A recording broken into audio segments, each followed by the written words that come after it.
and we just discuss about the process management also, ठीक है ना? And we discuss about the memory which is helpful during the process execution. That means there is one working memory and one non-working memory. The secondary memory or the storage device, hard disk, SSD, all are used to permanently residing the data or program whatever you want to execute in future or after certain time interval as per your requirement.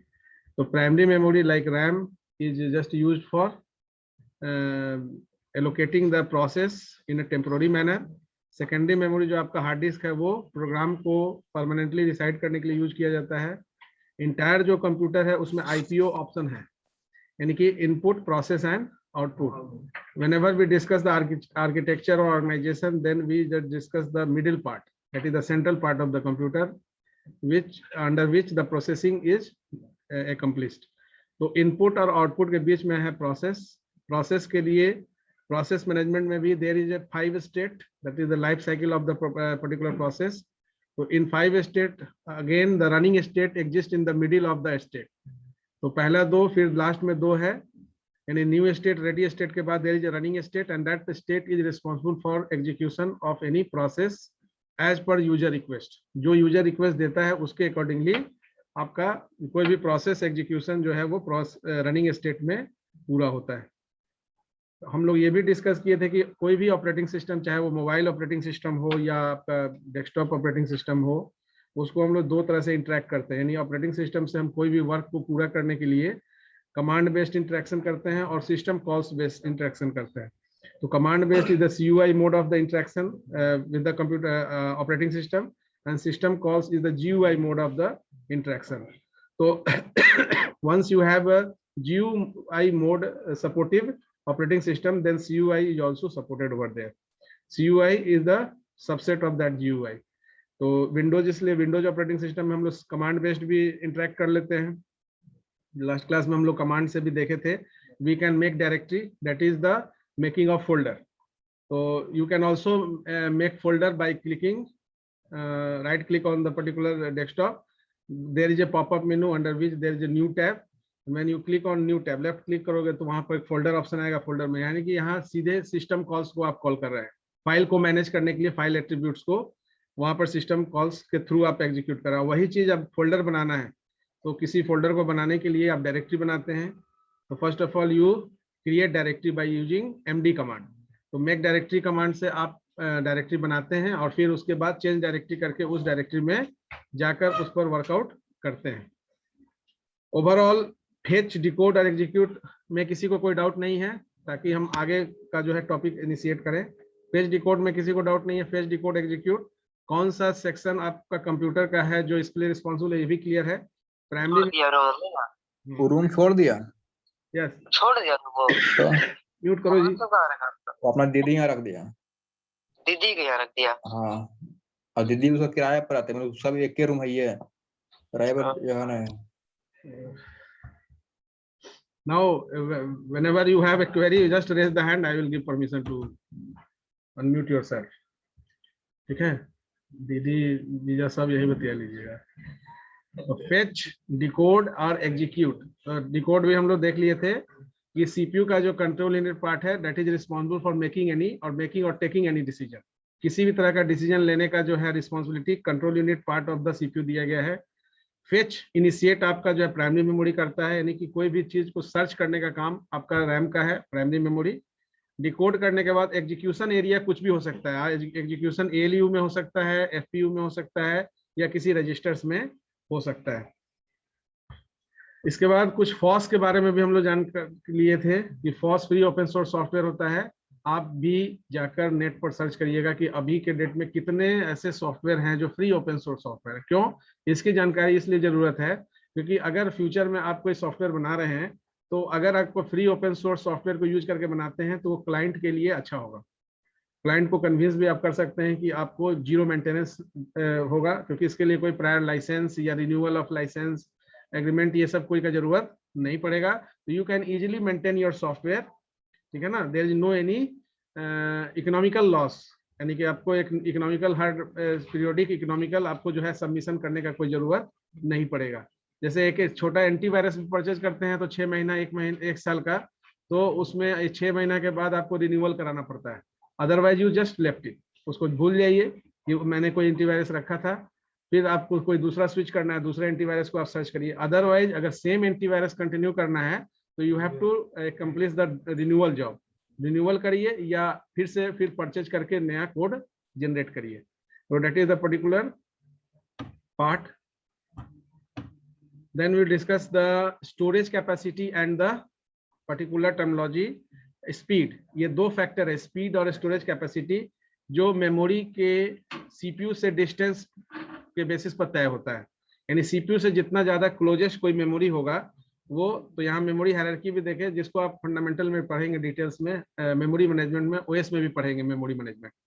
तो जैसे जैसे CPU से दूरी बढ़ती है storage capacity बढ़ता है, लेकिन स्पीड घटता है क्योंकि उसका एक्सेशन रिस्पांस टाइम बढ़ जाता है। कोई भी सीपीयू का रिस्पांस, सीपीयू को के सिग्नल को रिस्पांस करने के लिए समय बढ़ जाता है, तो समय बढ़ जाएगा तो उसका एग्जीक्यूशन भी स्लो हो जाएगा, तो स्पीड घट जाता है, आपका स्टोरेज कैपेसिटी बढ़ जाता है। और जिसका जस्ट उल्टा अपोजिट देखा जाए तो सीपीयू से जैसे जैसे क्लोज होगा मेमोरी, उसका स्पीड तेज होगा, फास्ट होगा, और स्टोरेज कैपेसिटी लिमिटेड होता जाएगा। इसलिए प्रोसेसर रजिस्टर का जो स्टोरेज कैपेसिटी है वो कंपेयर टू कैश प्राइमरी और सेकेंडरी मेमोरी बहुत कम होता है, ठीक है ना। और उसी तरह से कैश का प्राइमरी मेमोरी से कम होता है, प्राइमरी मेमोरी का सेकेंडरी मेमोरी से कम होता है। क्यों? क्योंकि आप जो रैम यूज करते हैं अपने, 1 TB का हार्ड डिस्क यूज करते हैं तो 8 GB या 4 GB या 6 GB का रैम यूज करता है। आप सोच सकते हैं 1 TB का मतलब होता है 1024 GB। तो 1024 GB सेकेंडरी मेमोरी के कंपेयर में आप 4 GB या 8 GB रैम यूज करते हैं, तो ऑब्वियसली है कि उसका स्टोरेज कैपेसिटी कम है, तो वहां परमानेंटली रिसाइड करने का कोई सवाल ही नहीं होता है। 8 GB में अगर परमानेंटली रिसाइड करना शुरू कर देंगे तो तुरंत ही हैंग कर जाएगा आपका सिस्टम। इसलिए रैम का कंसेप्ट ही है कि वो वर्किंग मेमोरी है, और एक साथ आप जितने इंस्टॉल्ड प्रोग्राम है सबको रन नहीं करते हैं, आपको जब जिसका जरूरत होता है उसके हिसाब से आप स्विच करते हैं। लेकिन अगर आप बहुत सारा प्रोग्राम अगर ओपन करना शुरू करेंगे तो रैम के लिमिटेशन के हिसाब से तो फिर आपका सिस्टम हैंग करना शुरू कर देगा, क्योंकि काम उसका जो लिमिट है उससे ज्यादा चीज उसको लोड दे रहे हैं, ठीक है ना। अब एक आदमी का काम है 8 घंटा 9 घंटा, एक आदमी को जो है 36 घंटा जो है इंगेज कर दीजिएगा तो ओवरलोडेड हो जाएगा, तो उसका पावर, उसका मेमोरी सब फेलियर हो जाएगा। हाँ बोलिए बोलिए। Sir, SDD is also a secondary memory. Obviously, SDD not SSD, ठीक है ना। SSD is there, तो that is the fastest storage device, जिसमें जो आपका जो है मेमोरी रिकॉलिंग यानी कि डेटा रिकॉलिंग फास्ट करता है कंपेयर टू हार्ड डिस्क। हाँ SSD दे रहा है, लेकिन अब फिर देखिएगा कि SSD का स्पीड बढ़ा है तो स्टोरेज कैपेसिटी अभी कम है। हाँ कंपेयर टू हार्ड डिस्क, आप 1 TB हार्ड डिस्क यूज कर रहे हैं तो 256 या 512 आपको SSD सपोर्ट मिलेगा, ठीक है। तो वो भी बढ़ेगा धीरे धीरे। हार्ड डिस्क से पहले फ्लॉपी डिस्क था। अभी आप में से कितने लोग जानते हैं कि फ्लॉपी डिस्क भी 3 तरह का था? पढ़ेंगे आप फंडामेंटल में, मिनी, माइक्रो और main frame. Mini not mini floppy, micro floppy और कैपिटल फ्लॉपी, नॉट माइक्रो, वो तो कंप्यूटर का टाइप है। तो मिनी, माइक्रो और कैपिटल फ्लॉपी। कैपिटल फ्लॉपी आपका 8 इंच डायमीटर का होता था, उसका जो सर्कल था उसका डायमीटर 8 इंच का होता था। उसके पहले आपका जो है वो माइक्रो मिनी फ्लॉपी आया, वो 6.25 इंच का होता था उसका डायमीटर, और जो माइक्रो फ्लॉपी था 3.5 इंच। तो माइक्रो स्टोरेज कैपेसिटी जो माइक्रो फ्लॉपी डिस्क था उसमें 2.7 MB, तो इसलिए वो आउटडेटेड हो गया। इसलिए आपका जो 2 ड्राइव AB ड्राइव अब नहीं दिखता है, that AB drive is reserve for floppy disk. Now the partition initiate from C drive, so now there is no existence of AB drive because nowadays we are not going to use any floppy drive. floppy disk हम लोग use नहीं कर रहे हैं because 2.7 MB या maximum अगर 4.2 भी हो जाए, 5 MB भी हो जाए, डबल भी मान लेते हैं उसको, इनका इनहांस करके किया जाए, तब भी 5 MB क्या, 5 MB का तो आपका एक पोस्ट हो जाता है। कभी कभी व्हाट्सएप पर जो पोस्ट करते हैं वो 2 MB 5 MB का हो जाता है, 25 MB तक वो फ्री किए हुए हैं, और 25 MB आपका एक पोस्ट के लिए फ्री किए हुए हैं। 25 MB तक हम सपोर्ट देंगे, उससे ज्यादा का डेटा होगा तब फिर आपको ड्राइव के थ्रू देना होगा। शेयर करना होगा ड्राइव के थ्रू। तो आप ड्राइव शेयरिंग परमिशन देंगे, वो आपका एक्सेस करेगा, आपके ड्राइव से वो ओपन होगा। तो ये सारा जो आपका जो एक्सेशन है, कैपेसिटी है, ये टाइम टू टाइम आपका चेंज हुआ, लेकिन स्टिल अभी भी आपको वो सब पढ़ना, अभी भी मैग्नेटिक टेप पढ़ना पड़ेगा, सीक्वेंशियल फाइल ऑर्गेनाइजेशन। जब मैग्नेटिक टेप पढ़ेंगे तो ऑडियो कैसेट, वीडियो कैसेट को इमेजिन करिएगा कि ऑडियो कैसेट, वीडियो कैसेट में आपका डेटा स्टोर कैसे होता था। अभी जैसे आप पेन ड्राइव में या हार्ड डिस्क में रैंडमली स्टोर कर देते हैं, किसी भी पर्टिकुलर ड्राइव में जाकर स्टोर कर दिए, पेन ड्राइव का किसी भी पर्टिकुलर फोल्डर में जाके उसमें स्टोर कर दिए, कोई सिक्वेंशियलिटी मेंटेन नहीं कर रहे हैं, रैंडमली डायरेक्टली स्टोर कर रहे हैं। But in case of magnetic tape you have to store the particular data और file in a sequential manner. जैसे अगर आप गाना ही स्टोर कर रहे हैं, सॉन्ग स्टोर कर रहे हैं, तो पहले के बाद दूसरा, दूसरे के बाद तीसरा, तीसरे के बाद चौथा, पहला और दूसरा के बीच में कुछ इंसर्ट करना चाहेगा तो नहीं हो पाएगा, क्योंकि ऑलरेडी वो डेटा एक सर्टेन गैप क्रिएट कर रहा है, उस गैप में आप ज्यादा डेटा नहीं। हाँ, तो तब कब होगा, जब ओवरराइट कर देंगे तो सिक्वेंशियलिटी मेंटेन होगा, लेकिन डेटा आपका लॉस्ट हो जाएगा। प्रीवियस डेटा को ओवरराइट कर देंगे, तब जाके वो आप स्टोर करेंगे। अगेन वहां भी सिक्वेंशियलिटी मेंटेन करना है, रैंडम एक्सेस नहीं होगा, सिक्वेंशियल एक्सेस होगा। तो उस समय में आपका जो है सोच सकते हैं कि स्टोरेज करने में भी कितना समय लगता होगा। अभी जितना फास्ट आप एक्सेस कर ले रहे हैं, रैंडमली कहीं भी स्टोर कर ले रहे हैं, ठीक है। Now come to the particular topic. We already discussed about the organization like CPU and architecture like microprocessor. तो अब ये जो ऑर्गेनाइजेशन हम लोग माइक्रो प्रोसेसर पढ़ना है, before discussion of microprocessor and categorisation of microprocessor, हम लोग पहले डिस्कस करेंगे कि आपका जो माइक्रो प्रोसेसर में जो मेन कंपोनेंट यूज होता है सीपीयू, ठीक है ना, उस सीपीयू के का स्ट्रक्चर क्या होता है, उस सीपीयू का कौन कौन सा कंपोनेंट होता है, कौन सा कंपोनेंट किस पर्पस के लिए आपका यूटिलाइज किया जाता है। उसके पहले आप एक नाम यहाँ देख रहे होंगे, Intel, that is integrated electronics, that is the name of microprocessor manufacturing company. तो apart from Intel there is AMD and Motorola also. Motorola और AMD भी आपका माइक्रो प्रोसेसर बनाने वाली कंपनी है, लेकिन पॉपुलेशन इंटेल का ज्यादा है। पॉपुलेशन इन द सेंस कि यूजर ज्यादा है, तो यूजर ज्यादा है, इसलिए हम लोग को जो आपका जो सिलेबस है, in that syllabus also we have to discuss the Intel generated microprocessor. Now we already discuss about the fetching, ठीक है ना। यहाँ पर एक टर्मिनोलॉजी यहाँ यूज किया हुआ है, fetch, that is the primary memory job. Cache memory जो आपका इन बिटवीन आपका सीपीयू एंड प्राइमरी मेमोरी क्यों यूज होता है, ये भी हम लोग डिस्कस कर चुके हैं। Just to maintain the speed between the processor register and the primary memory, because there is a difference in speed. तो जितना स्पीड से लोकेशन ऑफ असाइनमेंट होगा, जितना स्पीड से, उतने स्पीड से सबमिशन में डिले हो सकता है। तो उस डिले को फुलफिल करने के लिए कैश मेमोरी इंट्रोड्यूस किया गया, ताकि वो स्पीड जो है वो मैनेज किया जा सके, ठीक है ना। और डिकोड, यू ऑलरेडी नो कि decode is the particular section in which decision making is done. तो control unit part of the particular CPU is responsible for that. So it will generate signals, initiate decision through which the particular job is accomplished. Execute is the particular, execute का मतलब output यानी कि finalize करना, जो objective है वो पूरा होना। जैसे you have to withdraw money from the ATM machine. Once the money is in your hand, that means your objective is completed.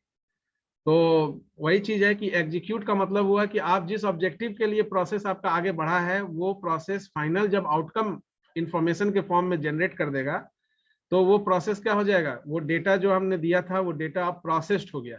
तो प्रोसेस डेटा को क्या कहते हैं, एनीवन? कोई भी डेटा जब प्रोसेस हो जाएगा तो उसको क्या कहेंगे? आउटपुट तो है, लेकिन और भी नाम होगा। प्रोसेस डेटा को क्या कहेंगे?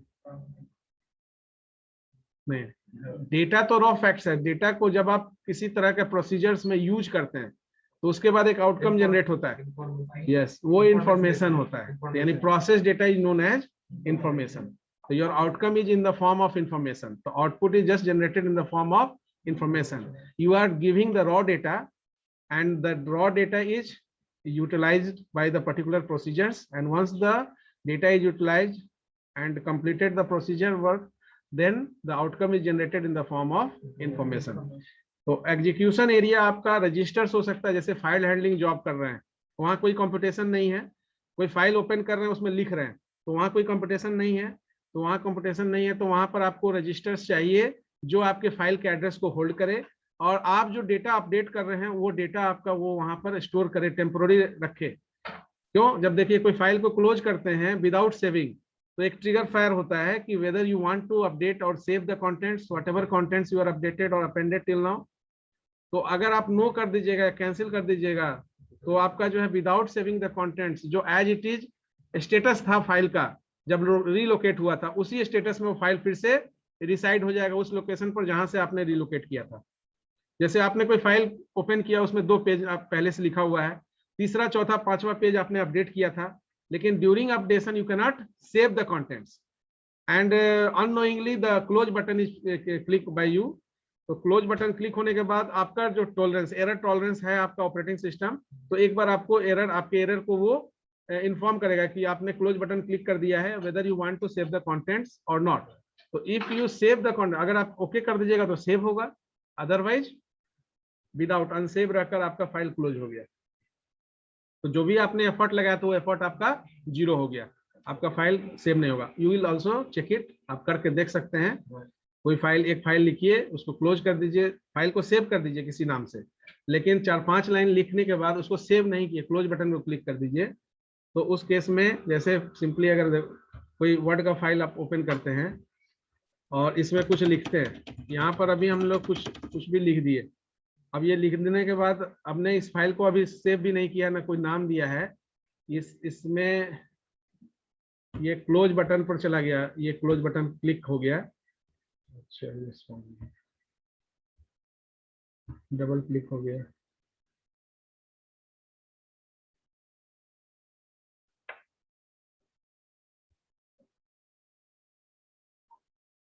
ठीक है, कुछ लिखा जा रहा है, लिखने के बाद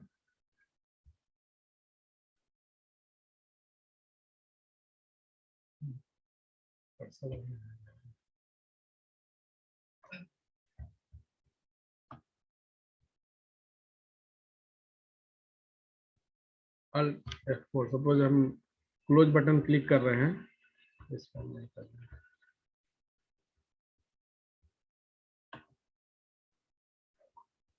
रिस्पॉन्ड नहीं कर रहा है, ऑनलाइन कंटेंट सेव हो रहा है ना। अगर क्लोज बटन आप क्लिक करेंगे तो वहां से क्या होगा, वहां पर आपका एक ट्रिगर फायर होगा कि whether you want to save the contents और not. If you do not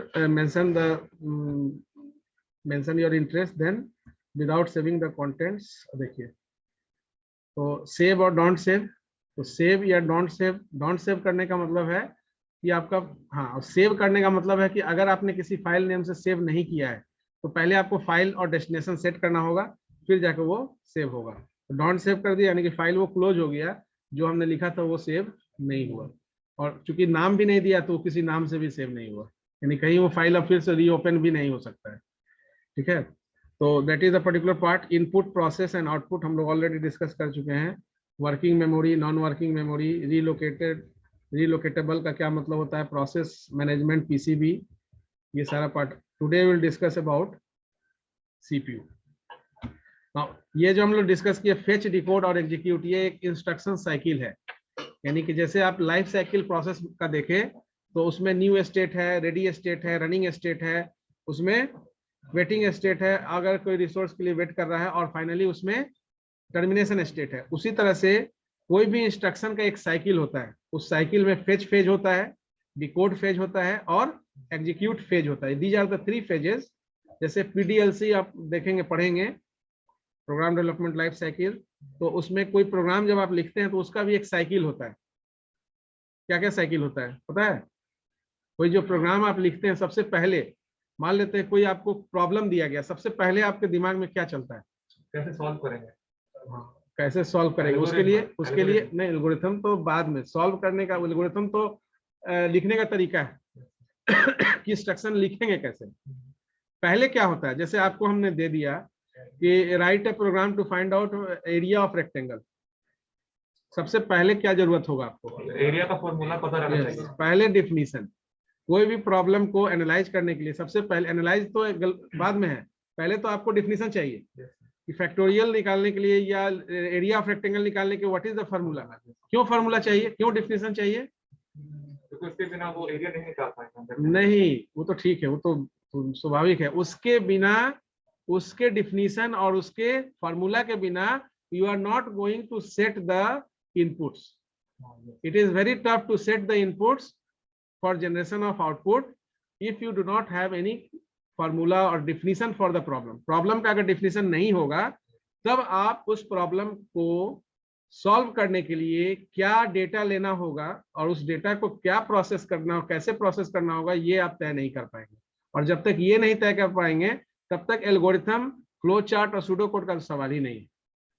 pseudo code तो फिर भी सोच लेंगे, क्योंकि सूडो कोड में तो एक्चुअल आपका पैरामीटर लेते नहीं है, तो सूडो कोड तो सोच लेंगे। एरिया निकालने के लिए जो इनपुट लेंगे, एरिया का को कैलकुलेट करेंगे और वही एरिया प्रिंट कर देंगे। अब एरिया कैलकुलेट कैसे होगा वो डिफिनीशन से पता चलेगा। डिफिनीशन से पता चलेगा कि इनपुट क्या क्या होगा, कितना वेरिएबल लेना पड़ेगा। तो सबसे पहले प्रॉब्लम को डिफाइन, फिर एनालिसिस करने के दौरान आप प्रोग्रामिंग टूल्स यूज करेंगे। ये algorithm, flow chart, pseudo code, these are the programming tools through which you can generate the instructions, set of instructions। तो इंस्ट्रक्शन जब ये जनरेट कर लेंगे, 2 स्टेप हो जाएगा प्रोग्राम डेवलपमेंट में। तो तीसरा क्या है? तीसरा आपको selection of the programming language करना है, क्योंकि जो एल्गोरिथम आपने लिखा है, जो फ्लो चार्ट आपने ड्रॉ किया है, वो किसी प्रोग्रामिंग लैंग्वेज ओरिएंटेड नहीं है, कोई प्रोग्रामिंग लैंग्वेज बेस्ड नहीं है। That is universal for any programming language. तो जो एल्गोरिथम आपने लिख दिया एरिया ऑफ रेक्टेंगल निकालने के लिए, वो सी के लिए भी काम करेगा, C++ में भी काम करेगा, जावा में भी काम करेगा, C# में भी, ASP.NET, VB.NET, यानी any programming language that same algorithm will work. तो सेम एल्गोरिथम जब काम करेगा, इसका मतलब है कि आप जो 2 स्टेप करते हैं वो 2 स्टेप किसी पर्टिकुलर लैंग्वेज के लिए नहीं होगा। जैसे आप C लैंग्वेज पढ़ रहे हैं तो C लैंग्वेज में आप उस एल्गोरिथम को इम्प्लीमेंट करेंगे, लेकिन अगर आप चाहते हैं कि हम C++ में इसको इम्प्लीमेंट करें तो सेम एल्गोरिथम C++ में भी इम्प्लीमेंट हो जाएगा। That means why I discuss this thing, because you have to concentrate on one language. Once you concentrate on one language, then it is very much easy to switch to the another language, because the same algorithm, same set of procedures work in different languages, only the syntactical and grammatical section will be changed। जैसे आप हिंदी और English बोलते हो, subject predicate change होता है, ठीक है ना। सोहन आम खाता है and Sohan it's a mango, that is the way of sequence. Writing sequence का वे ऑफ राइटिंग चेंज हो गया, बोलने का तरीका चेंज हो गया, उसी लिखने के तरीके से बोलने का, बट खाता तो आम ही है, चाहे सोहन खाए, मोहन खाए, कोई भी खाए। हिंदी में उसको बोल के खिलाइए या अंग्रेजी में बोल के खिलाइए, संस्कृत में बोलिए, ठीक है ना। Because that is why these are the various languages। तो in computer also we have various languages, programming languages, but in each and every programming language the same set of algorithm will work। So once you feel comfortable to write up the algorithm, draw the flow chart, then it is not for only C, you just think that is for any programming language। That means you are working for universal programming language। आप जो algorithm flow chart पढ़ रहे हैं वो किसी C के लिए केवल नहीं है, वो किसी भी प्रोग्रामिंग लैंग्वेज पे इंप्लीमेंट है। तो इसका मतलब है कि अभी आप बिल्डिंग ब्लॉक तय कर रहे हैं, आप जब ये बिल्डिंग ब्लॉक स्ट्रॉन्ग कर लेंगे तो फिर किसी भी प्रोग्रामिंग लैंग्वेज में स्विच करना आपके लिए दिक्कत नहीं होगा। अगर एक अच्छा से कर लिए तो you can easily switch to another programming language. Now come to the particular topic CPU। तो CPU basically we discuss the, अब आपको समझ में आ रहा है कि हम लोग जो सेक्शन पढ़ने जा रहे हैं वो running state of the process है। कोई भी प्रोसेस इस CPU का यूज प्रोसेस यानी कि किसी भी प्रोसेस को एग्जीक्यूट करने के लिए इस सेक्शन को यूज करता है, यानी इंफॉर्मेशन बनाने के लिए। तो अब यहाँ पर ऑर्गेनाइजेशन के फॉर्म में CPU बोलते हैं, क्योंकि एक माइक्रो प्रोसेसर में नंबर ऑफ CPU भी हो सकता है, एक से अधिक CPU का भी इस्तेमाल किया जा सकता है, जैसे 2 CPU, 4 CPU, 8 CPU, ठीक है ना, क्वाड कोर, ऑक्टा कोर, तो डुअल कोर 2 CPU। तो ये जो dual core, octa core, quad core बोला जा रहा है, this is the physical core of CPU। यानी कितना CPU है, 1 CPU, 2 CPU, 4 CPU या आपका 8 CPU। आगे फिर 16 CPU आगे बढ़ेगा, 2 3 4 16 CPU भी होगा, ठीक है। 2 का पावर में बढ़ता जाएगा, 2 का पावर 1, 2 का पावर 2, 2 का पावर 3, 2 का पावर 4, इस तरह से। अभी 2 का पावर 3 दैट मीन्स 8 CPU है, ऑक्टा कोर बोल रहे हैं हम लोग। 2 का पावर 4 होगा तो 16 CPU होगा, क्योंकि प्रोसेस को फास्ट करने के लिए पैरेलल मोड में नंबर ऑफ ऑर्गेनाइजेशन CPU चाहिए। तो जब नंबर ऑफ सीपीयू होगा तो ऐसे ही आपका एक्सेशन फास्ट हो जाएगा, ठीक है ना।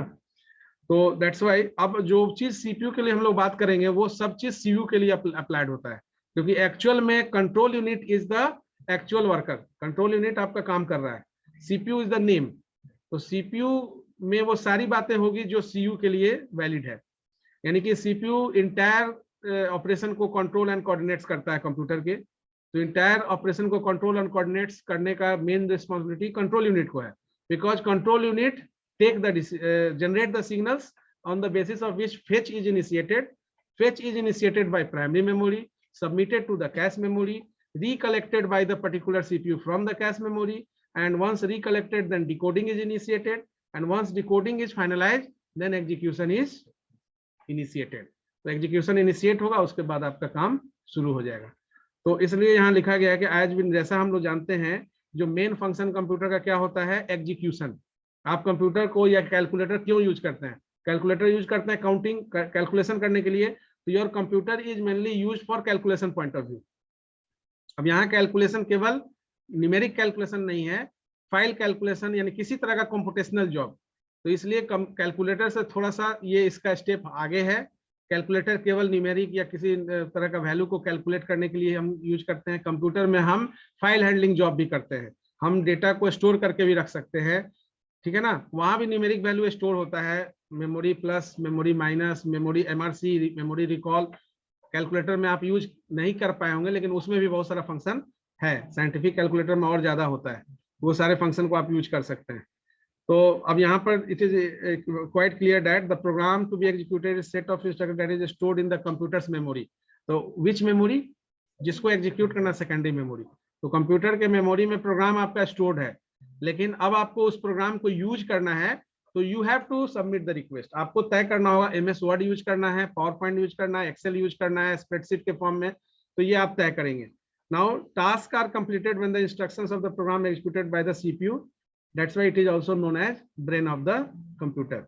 Now here it is also mentioned it is responsible for why CPU is responsible. So the responsibility of CPU is for controlling and coordinating entire operation of the computer system. तो CPU बोल के कोई component आपको दिखेगा नहीं, तो actual में CPU के लिए उसका कंपोनेंट काम कर रहा होगा ये काम, तो दैट इज द CU, जिसको हम लोग आगे कंपोनेंट में डिस्कस करेंगे। अब वो चीज जो हम लोग बताए कि आपका ये क्या करता है, ये सबसे पहले कंट्रोल सिग्नल जनरेट करेगा। It will generate control signals, जो हाईलाइटिंग किया हुआ, control signal for what purpose? For initiating fetching of the instruction.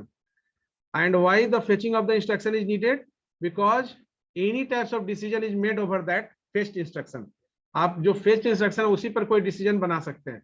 तो decoding is initiated once fetching is completed. तो एक बार fetching complete होगा, then after completion of fetching of instruction, it decodes the instruction to finalize the execution process. आपका execution process को finalize करने के लिए CPU responsible है, तो वो डिसीजन बनाएगा डिकोड करके कि आपका एग्जीक्यूशन कैसे होगा, ठीक है ना। And apart from these activities your CPU is also control and coordinates the activities of peripherals, यानी it activates the peripherals to perform input output operations. Like अगर आपको कोई फाइल को प्रिंट देना है तो वो प्रोसेसर के थ्रू ही कमांड जाएगा। कहाँ जाएगा कमांड? प्रिंटर को नहीं, प्रिंटर को नहीं जाएगा, उस इंटरफेस को, उस पोर्ट को जाएगा जिस पोर्ट से वो प्रिंटर जुड़ा है, ठीक है ना। अगर वो प्रिंटर उस पोर्ट से कनेक्टेड होगा तो वो पोर्ट उस प्रिंटर को रेडी बताएगा, अगर डिसकनेक्टेड होगा तो वो पोर्ट ही स्टेटस बताएगा सीपीयू को कि device is not ready.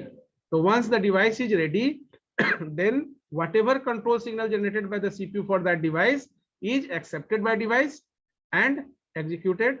Otherwise, if the device is disconnected, then whatever instructions or control signal generated by the CPU is not fully recognized by that device. तो ये device का status कौन बता रहा है? वो इंटरफेस जिसके थ्रू हमारा जो है डिवाइस सीपीयू से जुड़ा है। जैसे आपका जो प्राइमरी मेमोरी है वो डायरेक्टली सीपीयू से नहीं जुड़ा है, सेकेंडरी मेमोरी जहां प्रोग्राम है वो डायरेक्टली सीपीयू से नहीं जुड़ा है। तो सेकेंडरी मेमोरी और सीपीयू के बीच में कैश मेमोरी, प्राइमरी मेमोरी और प्रोसेसर रजिस्टर, इतना मीडिया है, इतना इंटरफेस है। उसी तरह से सीपीयू से आपका जो पेरिफेरल्स है वो भी डायरेक्ट नहीं कनेक्टेड है, यानी each and every peripherals is indirectly connected with the CPU. Now in between CPU and peripheral, उसको हम लोग पढ़ेंगे इनपुट आउटपुट ऑर्गेनाइजेशन में। तो in between peripheral and the CPU what types of media and interface we have? So that is interface known as port. So port is the connection point, आप बोल सकते हैं, through which the devices are connected with the system, because the devices are not directly connected with the CPU. आपका जो device है वो directly CPU से नहीं कनेक्ट है, तो सीपीयू को कोई भी बात अगर डिवाइस से कराना होता है तो डिवाइस का स्टेटस वो पोर्ट से लेता है, इंटरफेस से लेता है।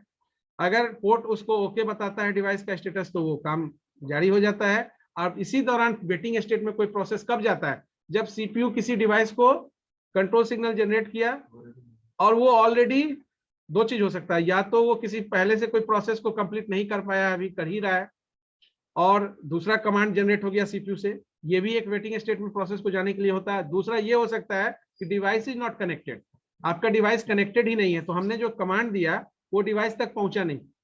आप बोलेंगे कि डिवाइस का एड्रेस कैसे पता चलता होगा? क्योंकि आपका हर डिवाइस जो इंस्टॉल्ड आप करते हैं उसका डिवाइस ड्राइवर सॉफ्टवेयर होता है, और उस डिवाइस ड्राइवर सॉफ्टवेयर को कौन एक्नॉलेज करके रखता है, उसके अकाउंटेबिलिटी को कौन मेंटेन करता है? Your operating system.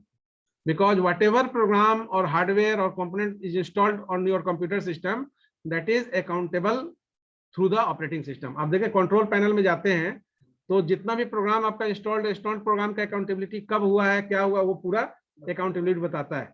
इसलिए क्योंकि आप जब एंटीवायरस इंस्टॉल करते हैं तो उसका सिस्टम टाइम के हिसाब से आपका टेन्योर खत्म होता है। आपके सिस्टम में जिस समय में वो आपका इंस्टॉल्ड हुआ उस समय से उसका जो टाइम पीरियड है वो काउंट शुरू हो जाता है।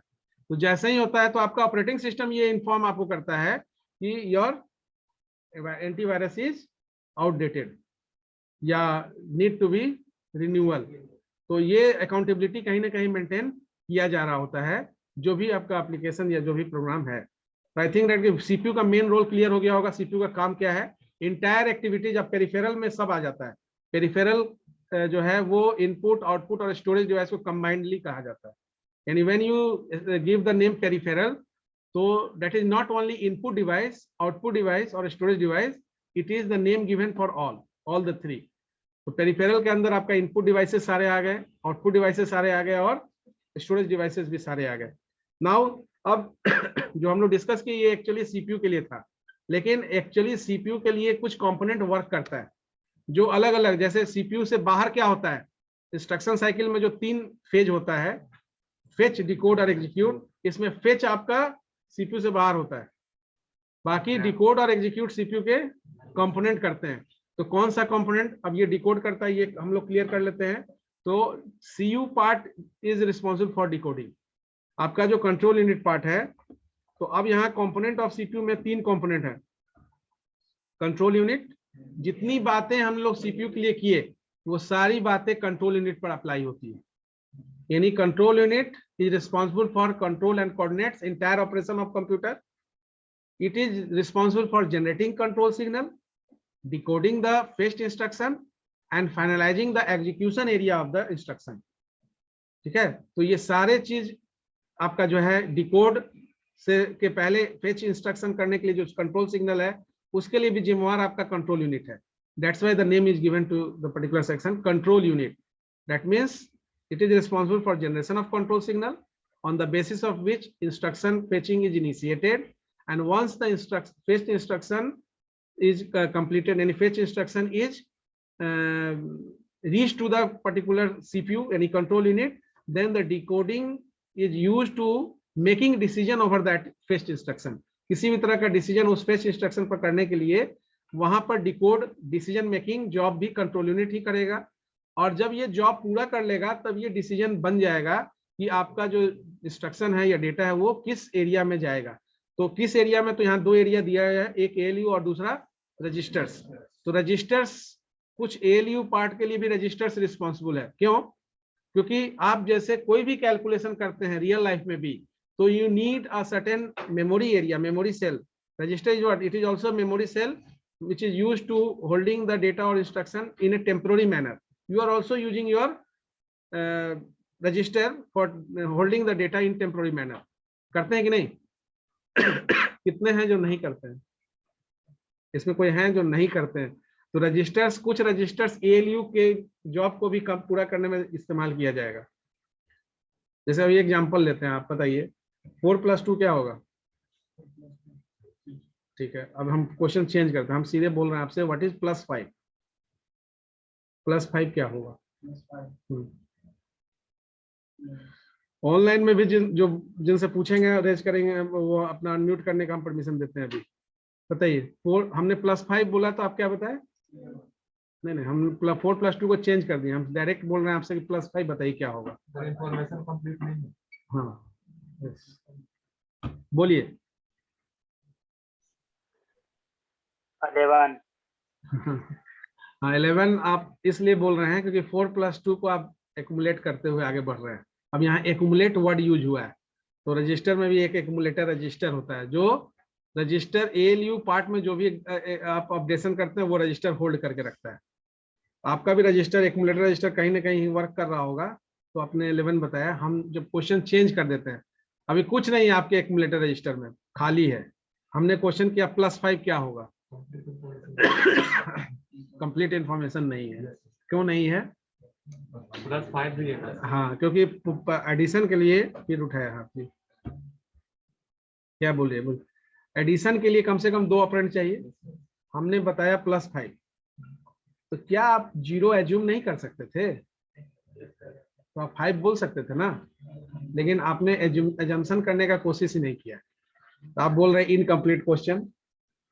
Why I discuss this thing? Because whenever you are writing program, you are taking accumulator variable and counter variable also.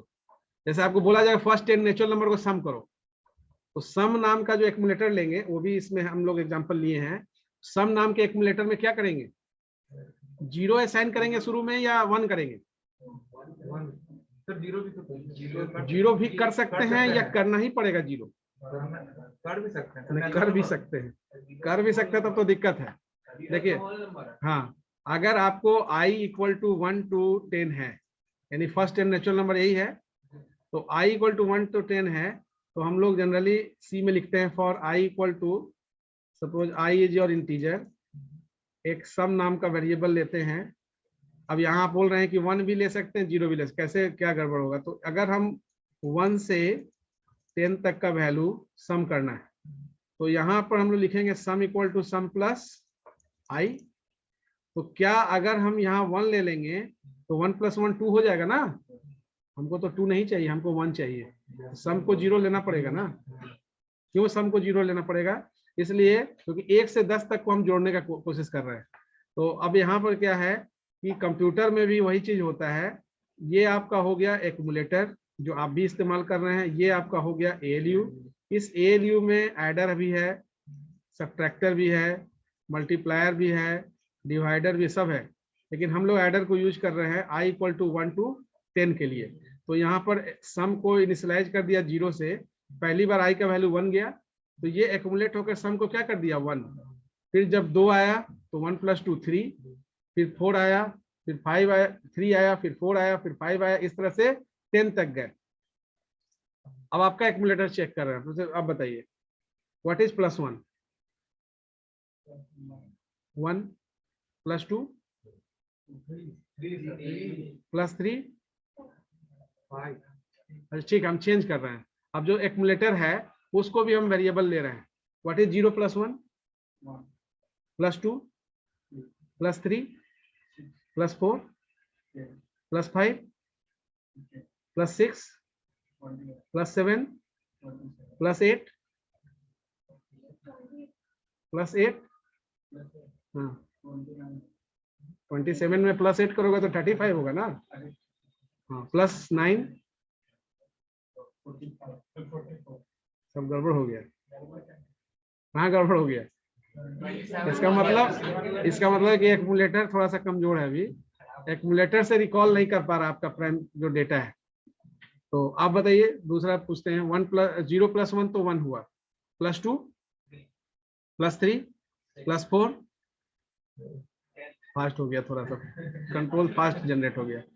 तो 0 + 1 1 +2 3 +3 6 +4 10 +5 15 +6 21 +7 28 +8 36 +9 45 एंड +10 55। अब ये चीज हम लोग मैनुअली किए 55, कंप्यूटर में एक फॉर लूप लिखकर sum equal to sum plus i करेंगे और प्रिंट सम करेंगे तो 55 ही प्रिंट होगा। लेकिन क्या मैनुअली जो हम लोग किए गलत किए? नहीं, हमने भी अपना एक्यूमुलेटर रजिस्टर यूज किया जो प्रीवियस या पार्शियल रिजल्ट को स्टोर करके रख रहा है, और उस प्रीवियस और पार्शियल रिजल्ट के बेसिस पर हम फर्दर रिजल्ट जनरेट कर पा रहे हैं, and we are generating and finalising the result. Same thing inside computer is going on. आपके कंप्यूटर में भी ये एसी, और AC stand for accumulator register, जो आगे हम लोग पढ़ेंगे रजिस्टर में। ALU is the area where integral operation is calculated, यानी ALU केवल इंटीग्रल ऑपरेशन को सपोर्ट करता है, फ्लोटिंग पॉइंट ऑपरेशन को सपोर्ट नहीं करता है, जिसके चलते हम लोग मैथ को प्रोसेसर ऐड करते हैं, जिसको फ्लोटिंग पॉइंट यूनिट भी आप बोल सकते हैं। ठीक है, तो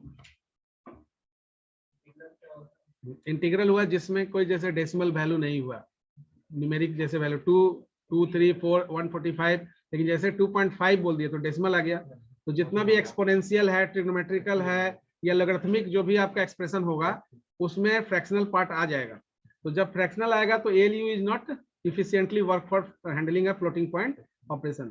So for handling floating point operation, we need additional math coprocessor, and that is termed as FPU, floating point unit. But more or less ALU और FPU का काम कैलकुलेशन कंप्यूटेशनल जॉब ही है, लेकिन ALU और FPU कोई भी काम करेगा तो रजिस्टर का जरूरत पड़ेगा। आपने भी रजिस्टर यूज किया, क्योंकि अगर रजिस्टर नहीं होगा तो पार्शियल या इंटरमीडिएट रिजल्ट को स्टोर नहीं किया जाएगा, तो वो पार्शियल रिजल्ट का जरूरत पड़ता है। आपने महसूस किया अभी, ठीक है ना? जैसे अगर हम बोल देंगे 4 + 2 6 है, और उसके बाद हम +3 +4 बोल रहे हैं तो ठीक है, लेकिन 4 + 2 के बाद 6 बोले, उसके बाद हम बोल दिए 5 + 2 क्या होगा? अब क्या दिक्कत आ गया? अब दिक्कत आ गया ये कि एक्यूमुलेटर रजिस्टर को टोटल चेंज होना पड़ गया, यानी ओवरराइट हो गया। 4 + 2 6 है, तो 5 + 2 7 होगा, तो your 6 is overwrited by 7। So you don't, in future you cannot reuse the value 6 because that value is overwritten by new content 7, क्योंकि जैसे ही हमने चेंज किया 5 + 2 तो 5 ऑटोमेटिकली आपका एक्यूमुलेटर रजिस्टर को ओवरराइट कर दिया, और दूसरा ऑपरेंड कहाँ गया आपका? ALU में। कहाँ? ALU के कौन सा सेक्शन में? एडर सेक्शन में, क्योंकि 5 + 2 हमने किया है। अगर हम बोलते हैं 5 × 2 तो वो मल्टीप्लायर में जाता है, 5 - 2 तो वो सब्ट्रैक्टर में जाता है। ठीक है, और किसी भी हालत में पहला ऑपरेंड कहाँ जाता है? एक्यूमुलेटर में। तो पहला ऑपरेंड 4 + 2 को कभी ना कभी ओवरराइट कर ही देगा। Are you getting the point? तो what is the need of accumulator register? तो कंट्रोल यूनिट पार्ट में यू जस्ट सी हियर, हाँ, कंट्रोल यूनिट में जो बातें हमने CPU के लिए किया वो सारी बातें यहाँ कंट्रोल यूनिट पर एप्लीकेबल है कि the control unit is necessary if the CPU is to function efficiently and information या data is to be transferred between the CPU and other devices. तो अदर डिवाइसेस में मेमोरी भी हो सकता है, इनपुट आउटपुट भी हो सकता है, स्टोरेज डिवाइसेस भी हो सकता है। जैसे पेन ड्राइव में कोई डेटा आपको ट्रांसफर करना है, सेव करना है, कोई आउटपुट यानी मॉनिटर पर आपको डिस्प्ले कराना है, तो मॉनिटर आउटपुट डिवाइस है, पेरिफेरल में आएगा। तो ये मॉनिटर पर आउटपुट आपका CPU के थ्रू ही प्रोसेस एग्जीक्यूट होगा, और it does not perform the actual processing of data but manages the coordinates manages and coordinates the entire computer system. That means what? ये प्रोसेसिंग में पार्टिसिपेट नहीं करता है।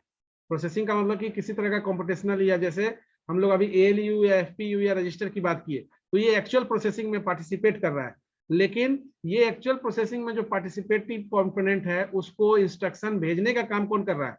Control unit. तो directly ये control unit किसी तरह का प्रोसेस नहीं कर रहा है, ये तैयार कर रहा है स्टेज जहां पर आपका प्रोसेस एग्जीक्यूट होगा। ये तय कर रहा है, ये फाइनाइट, ये फिक्स कर रहा है कि आपका जो इंस्ट्रक्शन है वो कहाँ जाएगा और कहाँ कैसे एग्जीक्यूट होगा, इंफॉर्मेशन का फॉर्म जनरेट करने के लिए। दैट्स वाई जो भी आपका कंट्रोल सिग्नल्स है वो फेचिंग इंस्ट्रक्शन के लिए इनिशिएट करने का रिस्पॉन्सिबिलिटी CPU को है, जो बात CPU के लिए भी लागू होता है। And after completion of fetching of instruction it decodes the instruction to finalise the execution process. तो कंट्रोल यूनिट का मेन रिस्पॉन्सिबिलिटी समझ में आ गया आपको? It is responsible for generating a control signals on the basis of which fetching of instruction is initiated, and once the instruction fetching is completed, then decoding part is also accomplished by the control unit. And decoding is nothing, it is the decision making process, decision over the instruction handling, यानी आपके instruction को कैसे handle किया जाएगा further, ये decision आपका CPU generate करेगा। And इसके बाद जो नेक्स्ट सेक्शन है that is the ALU and then after registers. तो ALU अभी हम लोग देखे, ALU जो है वो इंटीग्रल ऑपरेशन को ही सपोर्ट करता है, इसलिए हमको अगर फ्लोटिंग पॉइंट या एक्सपोनेंशियल या लॉगरिथमिक या ट्रिग्नोमेट्रिकल कोई ऑपरेशन करना हो तो हमको एडिशनल मैथ को प्रोसेसर चाहिए होता है। अब उस एडिशनल मैथ को प्रोसेसर को ही हम FPU का नाम देते हैं, फ्लोटिंग पॉइंट यूनिट, क्योंकि ये फ्लोटिंग पॉइंट ऑपरेशन को परफॉर्म कर सकता है, यहाँ पे हो सकता है। तो FPU, अब यहाँ क्या है कि कोई भी जो साइंटिफिकल इंफॉर्मेशन हम लोग लिखते हैं उस एक इंफॉर्मेशन को वेरियस फॉर्म में रिप्रेजेंट किया जा सकता है, वो यहाँ लिखा गया है। अब यहाँ पर एक फॉर्म होता है MBE, कितने लोग इसके बारे में जानते हैं? MBE के का फॉर्म होता है, मैथ के स्टूडेंट या जो भी होंगे वो जानते होंगे। यहाँ MBE में M होता है मैंटिसा, B होता है बेस और E होता है एक्सपोनेंट, ठीक है। हाँ, E एक्सपोनेंट पावर। जैसे अगर हम 2.6 लिख रहे हैं तो ये हमारा फ्लोटिंग पॉइंट वैल्यू है। इस 2.6 को अगर हम बेस के फॉर्म में लिखना चाहें तो 2.6 में आपका जो डिजिट यूज हो रहा है उसको अगर मान लें कि डेसिमल डिजिट यूज हो रहा है, तो ये डेसिमल नंबर सिस्टम का कोई वैल्यू है, तो इस 2.6 को हम ऐसा लिख सकते हैं 2.6 इंटू 10 हो गया इसका बेस। और चूंकि हमको 2.6 का जो है वैल्यू चेंज नहीं करना है, केवल उसको MBE फॉर्म में लिख रहे हैं, हमारा वैल्यू 2.6 ही रहना चाहिए, तो हम यहाँ क्या लिखेंगे 10 का पावर 0। 10 का पावर 0 करेंगे तो क्या होगा, x का पावर 0 इक्वल टू 1 होता है, तो 10 का पावर 0 1 हो गया, तो ये 2.6 ही रह गया। इस चीज को हम ऐसा भी लिख सकते हैं 0.26 इंटू 10 टू द पावर, हाँ, जब पॉइंट को लेफ्ट शिफ्ट करेंगे, जितना प्लेस लेफ्ट शिफ्ट करेंगे उतना पावर हमारा इनहांस होता है, बढ़ता है, तो ये भी लिख सकते हैं। इसका भी मतलब ये 2.6 ही हो रहा है। इसी चीज को हम ऐसा भी लिख सकते हैं 26 इंटू 10 का पावर -1, तब भी 2.6 ही हो रहा है। यानी कि ये क्यों है, ये अलग अलग। ALU का तो क्लियर हो गया कि ALU में आपका इंटीग्रल ऑपरेशन होगा, जब भी कोई एडर सबट्रैक्टर मल्टीप्लायर का जरूरत होगा डिवाइडर, तो उसमें सेकंड ऑपरेंड आपका जाएगा ऑपरेटर के साथ, और फर्स्ट ऑपरेंड आपका एक रजिस्टर में रहता है जिसका नाम आगे हम लोग देखेंगे एक्यूमुलेटर रजिस्टर होता है, जिसको AC से रिप्रेजेंट करते हैं। तो ये जो वेरिएशन ऑफ रिप्रेजेंटेशन हुआ, इसका एक स्टैंडर्ड फॉर्मेट होना चाहिए जिसके बेसिस पर FPU आपका काम करे। तो आप किसी भी फॉर्म में रिप्रेजेंटेशन, डेटा किसी भी फॉर्म में देंगे, आपका FPU किस फॉर्म में काम करेगा, नॉर्मलाइज्ड फ्लोटिंग पॉइंट रिप्रेजेंटेशन। अब ये नॉर्मलाइज्ड फ्लोटिंग पॉइंट रिप्रेजेंटेशन क्या है, तो मैथमेटिकली ये प्रूव किया गया है कि आपका जो मैंटिसा है, वो मैंटिसा का वैल्यू यहाँ पर स्लाइड में देखिए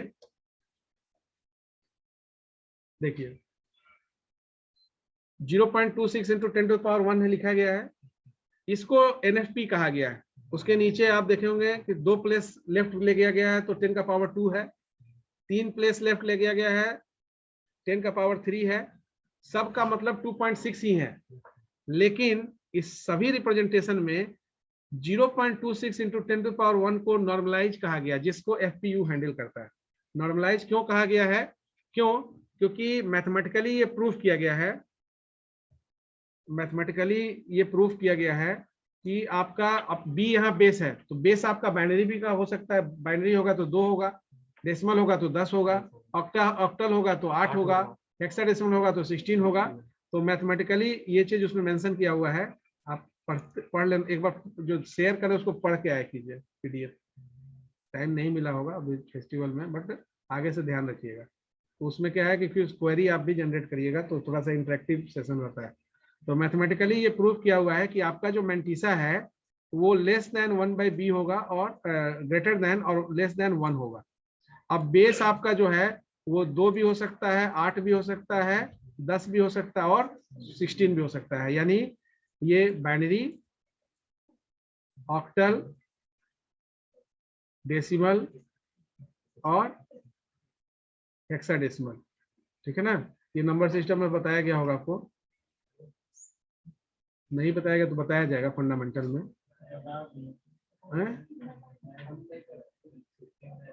अच्छा ठीक है, वो तो फिर से बताया जाएगा, कोई दिक्कत नहीं। हम भी यहाँ डिस्कस करेंगे, एक 15 मिनट का सेशन हम भी देंगे नंबर सिस्टम का। तो 1/b m और 1, तो मैंटिसा का वैल्यू जो है, अभी जैसे अगर हम ये 2.6 की बात करें तो 2.6 हमारा क्या है, ये डेसिमल नंबर सिस्टम का वैल्यू है। तो इसके लिए बेस 10 होगा, तो मैंटिसा का वैल्यू का रेंज क्या होना चाहिए, 0.1 और 1 के बीच में होना चाहिए।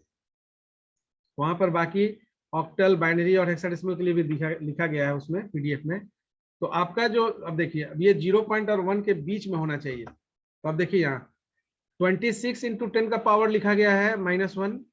ये 26 मैंटिसा का वैल्यू 1 से बहुत ज्यादा है, लेस देन 1 होना चाहिए और 0.1 से ज्यादा होना चाहिए। तो ये तो लेस देन 1 नहीं है, तो ये तो इनवैलिड हो गया। 0.26 × 10 का पावर 1, ये इसमें मैंटिसा का वैल्यू 0.26 है, तो ये 0.1 और 1 के बीच में है। इसके बाद 0.026 अगेन 0.1 से भी कम है, 0.1 से ज्यादा होना चाहिए अकॉर्डिंग टू जो आपका कंडीशन है। तो 0.026 जो लिखा गया है ये लेस देन 0.1 है, लेस देन 0.1 भी कंसिडरेबल नहीं होगा। 0.0026 तो और ज्यादा है। अगर हम यहाँ पर चूंकि 2 ही डिजिट है तो 26 कर रहे हैं, तब भी ये आपका मैंटिसा जो है वो 0.1 और 1 के बीच में नहीं है। तो ये नॉर्मलाइज फ्लोटिंग पॉइंट कैसे निकलेगा, समझ में आ रहा है आपको? समझ में आ रहा है? समझ में आ रहा है तो एक हमको लिख के दिखाइए। तो 4 जस्ट क्वेश्चन दे रहे हैं।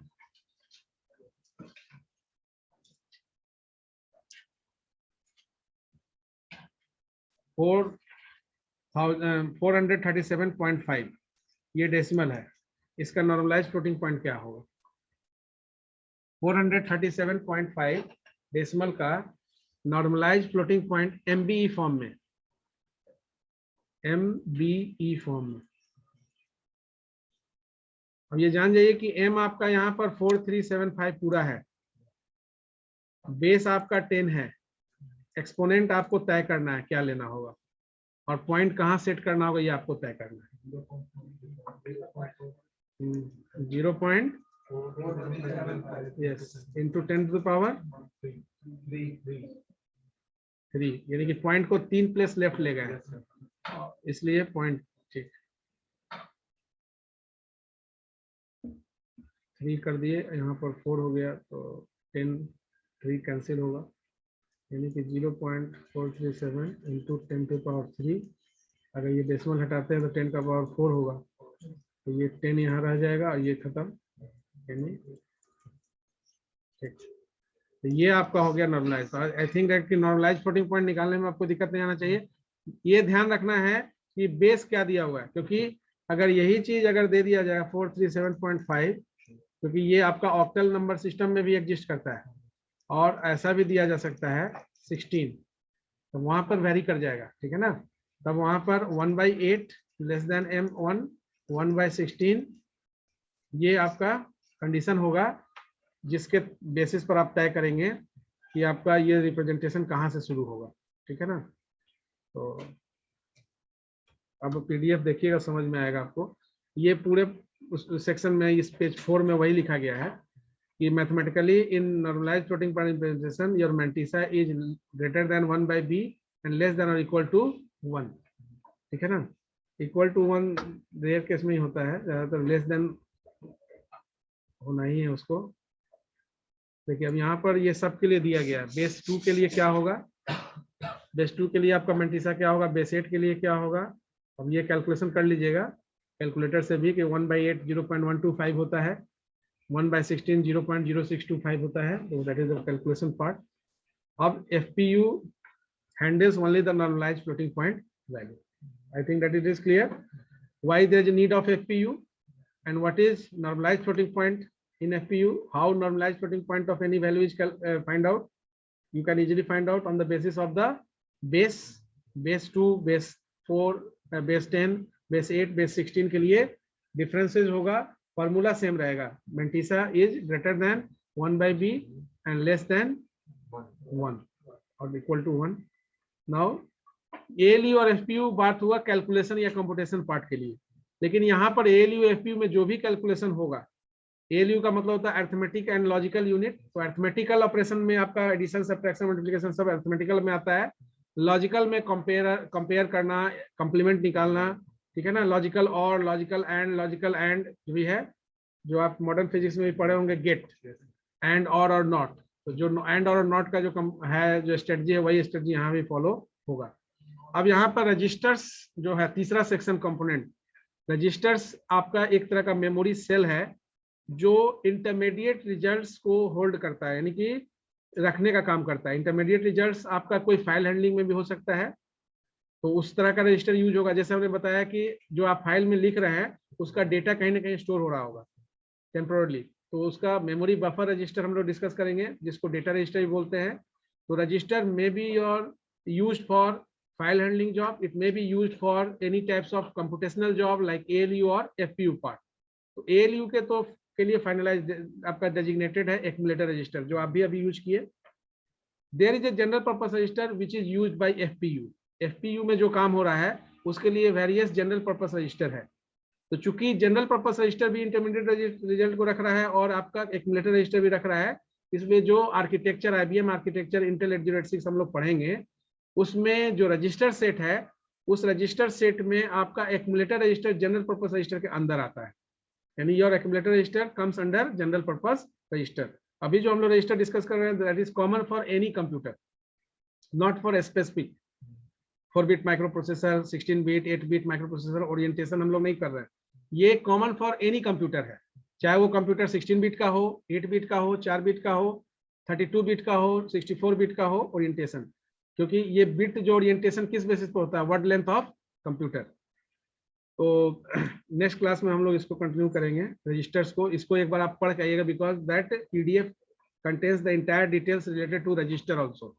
तो एक बार पढ़ के अब तब क्लास में बैठिएगा तो ज्यादा आपको समझने में आसानी होगा। सर इंटेल 8086 आर्किटेक्चर कितना 32 16-bit वो हम लोग पढ़ेंगे, एवोल्यूशन भी पढ़ेंगे 4-bit से लेकर और 64-bit तक पढ़ेंगे।